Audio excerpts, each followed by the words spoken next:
Syndicate করে যারা আজ বিভিন্ন জিনিসের দাম বাড়াচ্ছেন, এই যে গরুর গোশতের আজকে হিসাব দেখলাম, ভারতে 224 টাকা বাংলাদেশের টাকা অনুযায়ী, নেপালে 122 টাকা, মায়ানমারে 567 টাকা, সবচাইতে বেশি হচ্ছে আমাদের এই বাংলাদেশে 750, এখন মনে হয় 800।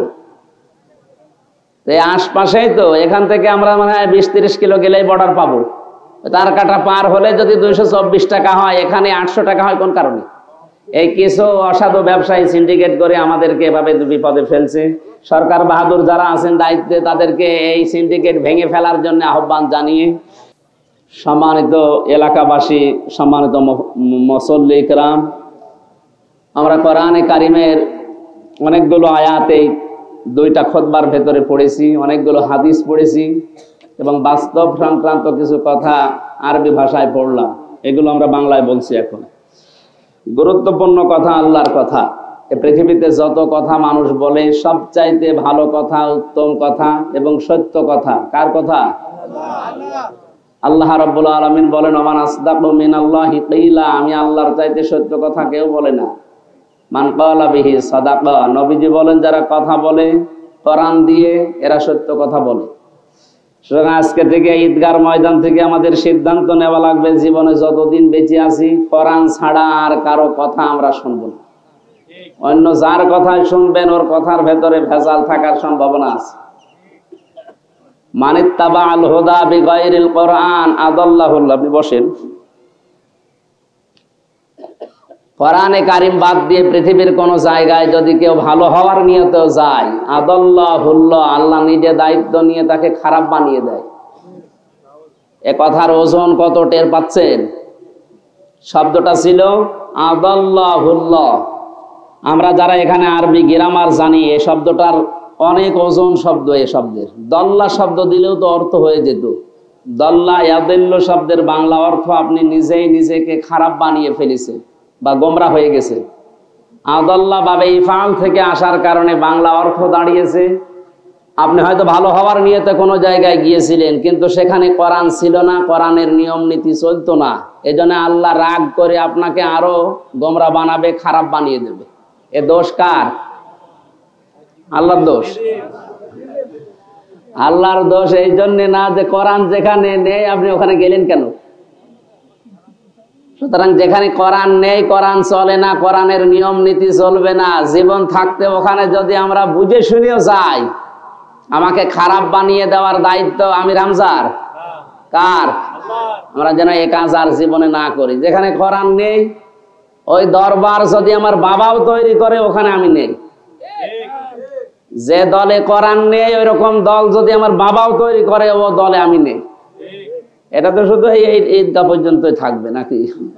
এটা যদি সারা বাংলাদেশে কায়েম হয়ে যেত, আমার মনে হয় এই হাদিসটাই বাংলাদেশে ইসলাম কায়েম করার জন্য যথেষ্ট।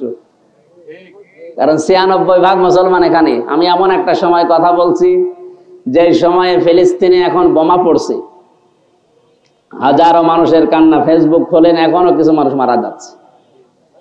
সেই সময় আমরা এই ফিরনি, সেমাই, মিষ্টি খাচ্ছি, ওই সময় তারা পাথর খাচ্ছে। এই কঠিন পরিস্থিতিতে বিশ্ব মুসলিম যারা আছে, ৫৭টা মুসলিম রাষ্ট্রের প্রধান যারা, তারা কি জবাব দেবে আল্লাহর কাছে? ফিলিস্তিনের ছোট্ট ছোট্ট শিশুরা অনেকে আল্লাহর কাছে অভিযোগ দিচ্ছে, চিঠি লিখছে, মরুভূমির ওই বালির উপরে চিঠি লিখছে তারা, যে আল্লাহ একজন সাহায্যকারী আমাদের জন্য পাঠাও। আমার মনে হয় বাংলাদেশ সহ বিশ্বের, ফিলিস্তিনের বিশেষ করে মুসলমানদের যে অবস্থান এখন যা চলছে, খুব বেশি প্রয়োজন এবং অতি জরুরি একজন ওমরের মতো মানুষের দরকার। আল্লাহ এরকম একজন মানুষ তুমি আমাদের জন্য সাহায্যকারী হিসাবে পাঠাও, বলে না আমিন। ফিলিস্তিনের মুসলমানদেরকে তুমি হামে ও নাসির হয়ে যাও, তাদের সাহায্য করো। যারা জালিম ইসরায়েলের এই কাফের মুশরিকদের হাত থেকে মুসলমানদেরকে রক্ষা করো।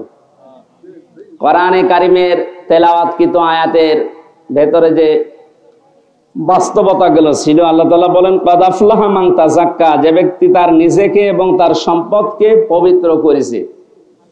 নিজেকে এবং সম্পদকে পবিত্র করার কিছু মাধ্যম আছে। আমরা শরীর পবিত্র করার জন্য পানি ব্যবহার করি, সম্পদ ব্যবহার পবিত্র করার জন্য দান, সাদকা এবং যাকাত। এখানে যারা আমরা আছি রমজানে অনেকে যাকাত আদায় করেছি নাম কাওয়াস্তে, না, এটা ফরজ নামাজের মতোই, রোজার মতোই। যাদের সম্পদ আছে মাস্ট বি যাকাত আপনাকে দেওয়াই লাগবে। যদিও সরকারি ভাবে এটা উত্তোলনের সিস্টেমে দেশে এখন নেই, এটা দায়িত্ব ছিল সরকার প্রধানের। মানে যেহেতু এ দায়িত্ব পালন এখন করছেন না বা নেই এদেশে যাকাত ভিত্তিক অর্থনীতি, আমরা মুসলিম হিসাবে আমাদের ইমানের দাবি অনুযায়ী অবশ্যই এই ফরজ ইবাদতটা পালন করব। কারণ ফরজ ইবাদত পালন করলে আল্লাহ তখন ফেরেশতাদের কাছে আমাদের নিয়ে গর্ব করেন, দেখো বানাতে নিষেধ করেছিলে, আমাকে না দেখে এরা যেভাবে আমার ফরজ বিধানগুলো আদায় করে, ও জালালি ও ইরতিফাই মাকানি ও ইজ্জতি, তোমরা সাক্ষী থাকো আমার ইজ্জতের কসম, আমার বড়ত্বের কসম, আমার জালালিয়াতের কসম, আমি এদেরকে আমার এই ফরজ বিধান পালন করার কারণে মাফ করে দিলাম। বলেন আলহামদুলিল্লাহ। ঈদ উল ফিতরে যদি নামাজ আদায় করে মানুষ বাড়ির দিকে যায়, নবীজি বলেন তার মা যেন তাকে এই মাত্র প্রসব করেছে, তার মানে সে একেবারে বেগুনা ব্যক্তির মতো হয়ে যায়। বেগুনা ব্যক্তির মতো হবে ওই লোকটা যার ভেতরে এখনো হিংসা অহংকার দিয়ে ভরা, নাকি? আমরা এখান থেকে যাওয়ার সময় যেন এগুলো সব এইখানে রেখে তারপরে বাড়ি যায়। আল্লাহ এইরকম একটা ঈদ আমাদেরকে দান করেন আজকে, বলেন আমিন। তাহলে আমাদের সম্পদ এবং জীবন পবিত্রকরণের মাধ্যম। কাবা শরীফ থেকে কয়েকদিন আমি 4-5 দিন আগে এসেছি, ওখানে লক্ষ লক্ষ মানুষেরা দেখলাম এই কথা বলছে, লাব্বাইক আল্লাহুম্মা লাব্বাইক, হে আল্লাহ আমি হাজির হয়ে গেছি তোমার এই ঘরে, তুমি আমার নামটা লিখে নাও। ইন্নাল হামদা, এখন থেকে যত প্রশংসা করব সব তোমার জন্য। এমনি হামদ বললেও হতো, হামদের আগে আলিফ লাম আছে, এর আগে আবার ইন্নাস। আপনি গ্যারান্টি দিয়ে বলছেন যে যত প্রশংসা দুনিয়ায় করা যায় সব আমি তোমার জন্য করব। এই কাবার চত্বর থেকে শুরু করে বাংলাদেশ পর্যন্ত যায় যত দিন বেঁচে আছি যত প্রশংসা করব সব কার জন্যে? আপনার মুখে যেন আল্লাহ ছাড়া কারো প্রশংসা আর না আসে। চার দোকানে বসলে অনেকে বাবার প্রশংসা করে, কি আপনার বাবাকে আল্লাহর উপরে হয়ে গেল? 2 নম্বরে অনিয়ামাতালাকা,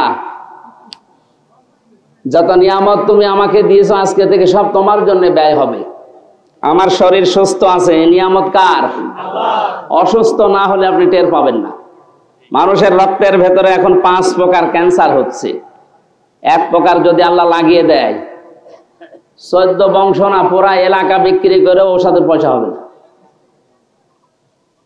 এই জন্যে অন্তত কঠিন, আমি তামিলনাড়ুতে ছিলাম, এই জায়গায় এটা দেখেছিলাম কি বাস্তবতা নিয়ে মানুষকে যে আল্লাহ কত ভাবে সাহায্য করছে।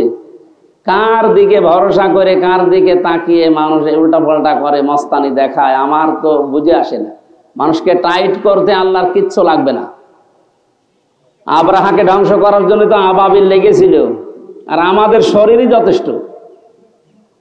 শুধু রক্তের ভেতরে যে 5 প্রকার ক্যান্সার আছে, 1 প্রকার যদি লাগিয়ে দেয়, বলেন তো আপনার চিন্তাই আপনি মরে যাবেন। এরপরে বলা হয় আল মুলকা, হে আল্লাহ আমি যদি রাজ্য রাজনীতি করিও তোমার জন্য করব। এই 3টা কথা বলার পরে আল্লাহ যে বিদায় তাওয়াফে বলে, দাঁড়া আর একটা কথা বল, লা শারিকা লাকা লাব্বাইক, হে আল্লাহ আমি কিন্তু মুশরিক না। তাহলে জীবন পবিত্র করার জন্য শিরিক মুক্ত জীবন দরকার। কি মুক্ত? পৃথিবীর কোন জায়গায় যেন আমরা শিরিক না করে, তাহলে জীবন পবিত্র হবে। আর সম্পদ মাল পবিত্র করার জন্য যাকাত দরকার। আমরা যাকাত অবশ্যই দেব, যাদের যতটুকু সামর্থ্য আছে যাকাত হিসাব করে করে দেবেন। 8টা জায়গায় যাকাত দেওয়ার কথা কোরআনে আছে। ওয়াযাকারা ইসমা রাব্বিহি ফাসাল্লা, অবশ্যই তোমাদের রবের নামে উচ্চারণ করে যারা নামাজ আদায় করবে, এই 2টা গুণ যাদের ভেতরে আছে তাদেরকে আল্লাহ সফলতা ঘোষণা দিয়েছেন। নামাজের ভেতরে এমনিতেই মানুষ আল্লাহকে ডাকে, নামাজের বাইরে এই ডাকটা যেন ঠিক থাকে, সেই হিসাবটা আমাদের এখন করা লাগবে। ওয়াইলুল লিল মুতাফফিফিন আল্লাযীনা ইযা তালু আলান নাসি ইস্তাগফুন, আল্লাহ তাআলা বলেন ধ্বংস হয়ে যাক ওই মানুষগুলো যারা ওজনে কম বেশি করে। আমরা এটা মনে করি শুধু দোকানদাররা ওমরে যাক, এই আয়াত ওদের জন্য না। এই পৃথিবীতে যারা নেওয়ার সময় বেশি আমরা নেই, দেওয়ার সময় কম দেই, তাদের ধ্বংস কামনা করছে কে? এটা স্কুলের স্যার হতে পারে, মাদ্রাসার শিক্ষক হতে পারে, বিশ্ববিদ্যালয়ের টিচার হতে পারে। এরা কিন্তু নেওয়ার সময় বহু জ্ঞান অর্জন করে, কিন্তু দেওয়ার সময় আর সঠিকভাবে দিতে চায় না। তখন বলে প্রাইভেট পড়া লাগবে, নয়তো কোচিং করা লাগবে।